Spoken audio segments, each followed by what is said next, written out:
Baik, Assalamualaikum warahmatullahi wabarakatuh. Nama saya Hanif Aulia Rahman. Saya berasal dari Departemen Ilmu Komunikasi, Fakultas Ilmu Sosial dan Ilmu Politik tahun 2023. Di sini saya akan coba menjelaskan tentang teori komunikasi behaviorisme oleh John Watson.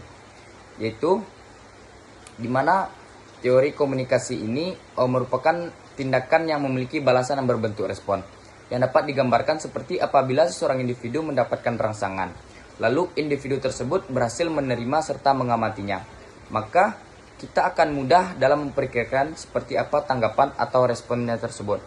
Behaviorisme adalah sebuah aliran psikologi yang didirikan pada tahun 1913 oleh John Watson, yang dimana John Watson berpendapat bahwa perilaku harus merupakan unsur subjek tunggal psikologi.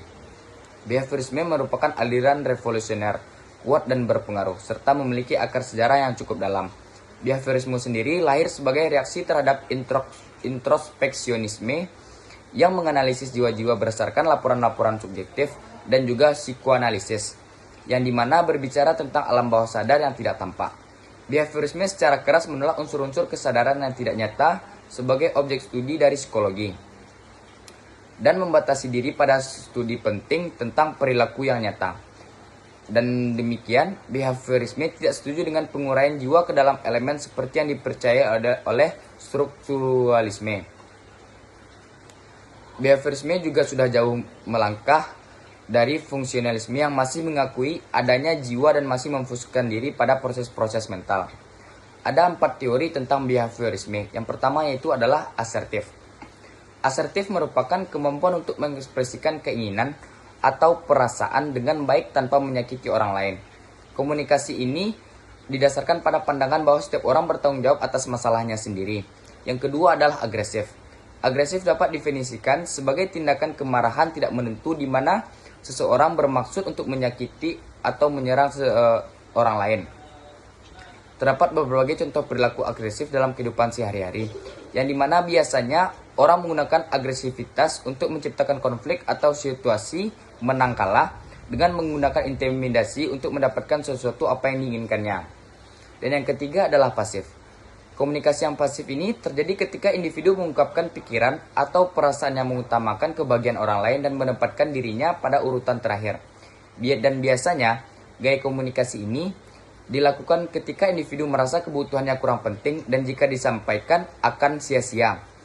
Hal tersebut untuk menghindari konflik karena sudah mempercayakannya kepada orang lain. Yang keempat adalah pasif agresif. Gaya komunikasi agresif terdapat pada individu yang tampak pasif, tetapi tetap secara tidak langsung melampiaskan emosinya. Gaya komunikasi ini bahkan dapat menjadi gangguan kepribadian pasif agresif yang akan mengungkapkan kemarahannya melalui penundaan, lupa, sengaja, atau tidaknya bekerja dengan benar, tidak dapat diandalkan, dan lain-lainnya. Dan terdapat 3 cara penting dalam teori behaviorisme, yaitu sebagai berikut. Teori ini menekankan pada munculnya berbagai respon melalui pengkondisian sebagai bagian dari perilaku.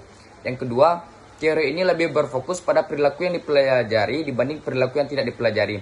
Hal tersebut menunjukkan bahwa teori ini tidak setuju pada pandangan mengenai perilaku yang bersifat bawaan. Yang ketiga adalah teori ini berkaitan erat dengan perilaku binatang, sebab Watson beranggapan bahwa tidak terdapat perbedaan alami di antara perilaku binatang dan manusia. Oleh karena itu, manusia dapat banyak mempelajari perilaku berdasarkan apa yang dilakukan oleh binatang.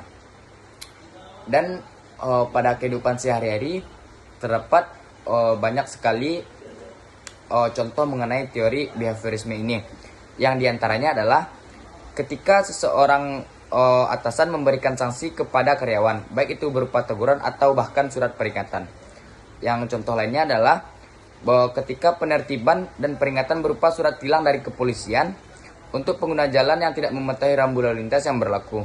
Dan yang ketiga pada kehidupan masyarakat adalah terjadinya pengucilan terhadap seorang individu karena individu tersebut sudah bertindak menyimpang dari budaya dan norma yang berlaku pada suatu daerah tersebut. Mungkin hanya sekian teori tentang behaviorisme yang dapat saya sampaikan. Assalamualaikum warahmatullahi wabarakatuh.